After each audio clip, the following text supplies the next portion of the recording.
Atenção! Vai começar agora uma teleaula de automação do curso profissionalizante. Este módulo tem um total de 20 aulas. Hoje você vai assistir a teleaula número 11. Bons estudos!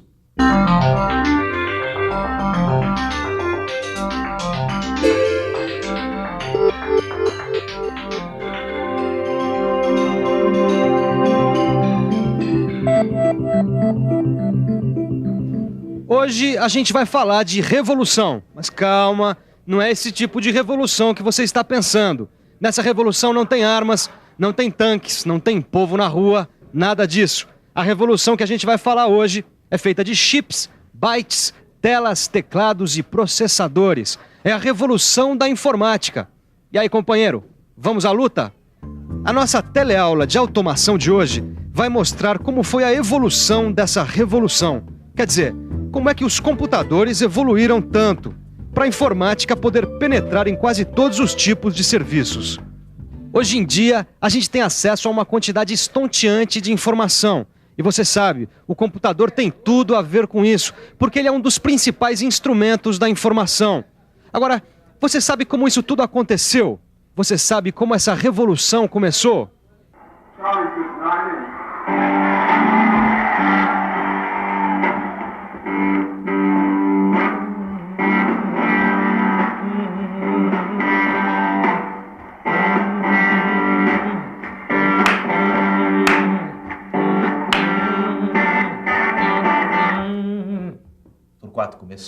Começou. E foi nos anos 50, junto com o rock and roll. Como é que é? A revolução dos computadores, mano, começou nos anos 50 junto com o rock and roll. As duas revoluções começaram juntas. Será que é isso mesmo? É isso mesmo. Em 1950 já existia um computador, o ENIAC. Ele ocupava uma sala toda e custava $500 mil. Mas é claro que do ENIAC em diante começam a aparecer computadores menores e pelo menos um pouco mais baratos, né? Todos eles eram produzidos pela mesma indústria. Confira no nosso arquivo. O primeiro computador comercial foi o IBM 650. Depois dele, veio o modelo 1401, que ampliou a presença do computador nas grandes corporações. E a partir desse modelo, foi desenvolvida uma família de computadores comerciais, a linha 360. Com ela, começa a terceira geração de computadores. E com a terceira geração de computadores, surge um novo conceito na história, o CI, Circuito Integrado. É isso mesmo, professor Ferrari? É isso mesmo. A segunda geração, ela trabalhava com componentes discretos, os transistores soldados em placas de circuito impresso. A partir daí, a terceira geração fez uma integração desses componentes em um componente só, que é o circuito integrado. E é claro que o circuito integrado representa apenas mais um passo na evolução dos computadores, porque evolução, na história da informática, é quase uma rotina. Não é maravilhoso? Uma indústria onde a evolução é rotina. Como é rotina você cortar o meu som, né? Bem, o som, ele estava vindo de uma placa de circuito impresso, como essa, tá? Que ela reproduz o som do CD. Agora, o CD, a gente coloca aqui no drive do CD, tá vendo? Muito bem, mas a miniaturização do computador só aconteceu quando eles começaram a colocar tudo numa placa só. Quando todos os dispositivos necessários foram colocados numa single board, compreende? Single board, parece conversa de surfista, né? Mas não é não. Não. É que em inglês, single em inglês é única, board é placa. Então quer dizer placa única.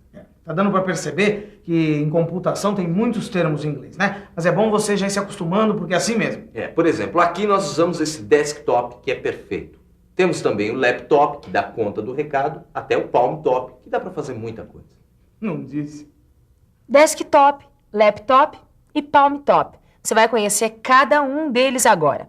Esse aqui é o desktop, que vai sobre as mesas nos escritórios. Conforme a capacidade, o processador do desktop pode ficar embaixo do monitor ou independente dele. Já esse outro aqui é o laptop. Ele é bem menor e tem o teclado e o monitor embutidos no mesmo corpo. Tem ainda esse outro aqui, olha, bem menor, o palm top, que cabe na palma da mão. Agora, você sabe qual foi a grande revolução dentro da evolução dos computadores? Foi quando eles começaram a se comunicar em rede. Está por dentro?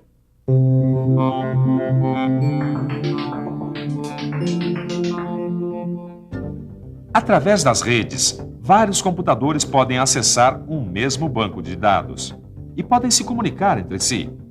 As redes podem ser num mesmo escritório, podem ser nos diferentes pontos de uma organização, em diferentes locais, estados ou países.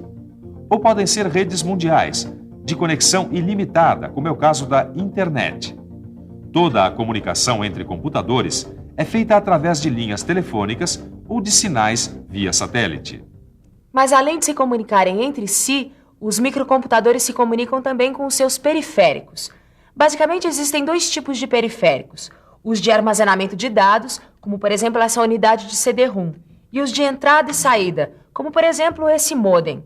Mas calma aí que você já vai entender direitinho essa história de periféricos. Vamos começar com os de armazenamento de dados. Os periféricos de armazenamento de dados são unidades de memória secundária. Para você ter uma ideia do que é uma unidade de memória secundária, você lembra dos cartões perfurados lá da pré-história do computador? Pois é, a combinação dos furos desses cartões é que armazenava a informação. Era um tipo de memória secundária que ficava à disposição do usuário do computador. Agora, é claro que o uso desses cartões era bem pouco prático, né? Por isso, mais tarde, eles foram substituídos por fitas magnéticas. Confira no arquivo. Com as fitas magnéticas, os programas e as informações ficavam armazenadas em sinais. Do mesmo jeito que a gente grava músicas em fita até hoje. Mais tarde, para deixar o armazenamento mais prático, foi desenvolvido o disco magnético. Conhece? Conhece isso aqui? Isso aqui é um disco magnético. Ele substitui a fita no armazenamento da informação. E dos programas também, né, mano? Certo. Agora, o importante é que para você localizar a informação aqui dentro ficou muito mais ágil. Você não precisa mais ficar rodando para procurar a informação, que nem em fitas cassetes, por exemplo. Porque, na verdade, a leitura do disco não é feita apenas por um, mas por vários cabeçotes, que nós chamamos de cabeças. É isso mesmo. Como vocês podem observar, o Torquato é uma cabeça. Obrigado. Mas você poderia rapidamente explicar quais são os tipos de discos magnéticos? Posso. Os discos magnéticos são classificados em dois grupos de acordo com a sua dimensão e a sua capacidade de armazenamento. Mas, mano, quais são esses grupos? Os grupos são os discos rígidos, como esse Winchester, e os discos flexíveis, como esse disquete. E eles são encontrados em várias versões. Você vai conferir agora como é que os discos rígidos e flexíveis variam em dimensão e capacidade. Quanto à dimensão, os discos flexíveis variam entre 5 1/4 de polegadas e 3 polegadas e meia. Já os discos rígidos podem ser do tipo full, que são maiores, ou do tipo slim, que são menores. Quanto à capacidade, os discos flexíveis de 5 1/4 são de 360 KB e 1,2 megabytes, enquanto os de 3,5 são de 720 KB, 1,44 megabytes e 100 megabytes. Já os discos rígidos podem variar de dezenas de megabytes a dezenas de gigabytes de capacidade. Mas capacidade de armazenamento mesmo é a do CD-ROM. É esse disco que você já deve ter ouvido falar, não é? O CD-ROM é um dispositivo de memória secundária que, além da maior capacidade, tem maior velocidade de resposta na disponibilização de programas e informações. Bom, deu para você ter uma ideia dos dispositivos periféricos de armazenamento de dados. Vamos ver então os outros periféricos que estão faltando, os de entrada e saída. O primeiro dispositivo de entrada e saída que você aprende é esse aqui, o monitor de vídeo. Assim como na sua TV, o monitor pode ser monocromático ou colorido. Ah, mas ele pode variar muito de resolução. O que o mano quer dizer é que o monitor pode ser mais ou menos preciso na apresentação das imagens, compreende? Compreendo. Não estou falando com você, estou falando com o pessoal que está assistindo, presta atenção. As telas dos monitores variam muito conforme o padrão de sincronismo, número de cores e outras coisinhas mais. Existem telas do tipo EGA, CGA, VGA e Super VGA. Cada uma com um padrão diferente de resolução, sincronismo e cores. Um outro periférico de entrada e saída bastante importante é a impressora. Bom, como você está vendo, aqui tem vários tipos de impressoras. A impressora matricial, a jato de tinta e a impressora a laser, que é a que oferece maior qualidade. E ainda tem mais uma série de periféricos de entrada e saída, como secretária eletrônica, fax, gravadores. Todos são acessórios que aumentam tremendamente o potencial de comunicação do computador.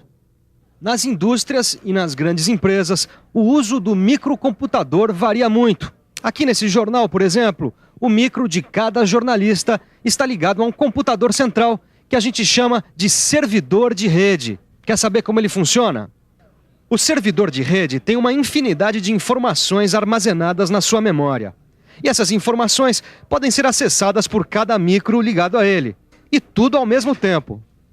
E nas indústrias, o uso do computador é bem diferente do que nos escritórios. Mas isso fica para a próxima teleaula. Por enquanto, você revisa tudo que aprendeu na teleaula de hoje. E atenção, se liga aí que é hora da revisão. Na nossa teleaula de hoje, a gente viu como foi a evolução dos computadores. Você viu como surgiu o conceito de compatibilidade entre os equipamentos.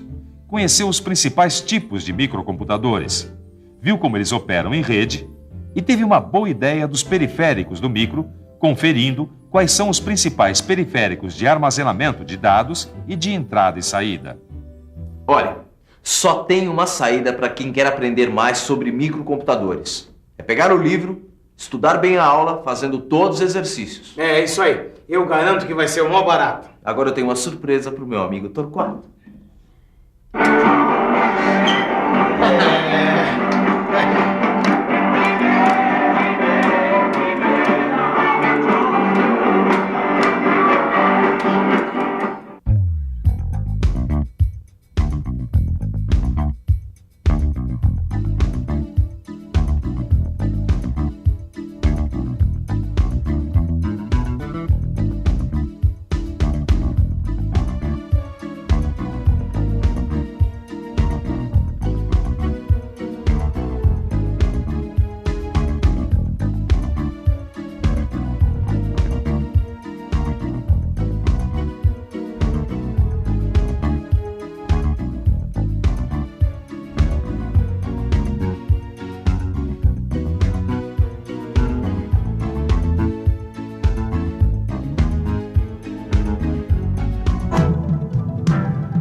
Telecurso 2000, um programa de educação do Sistema Fiesp e da Fundação Roberto Marinho.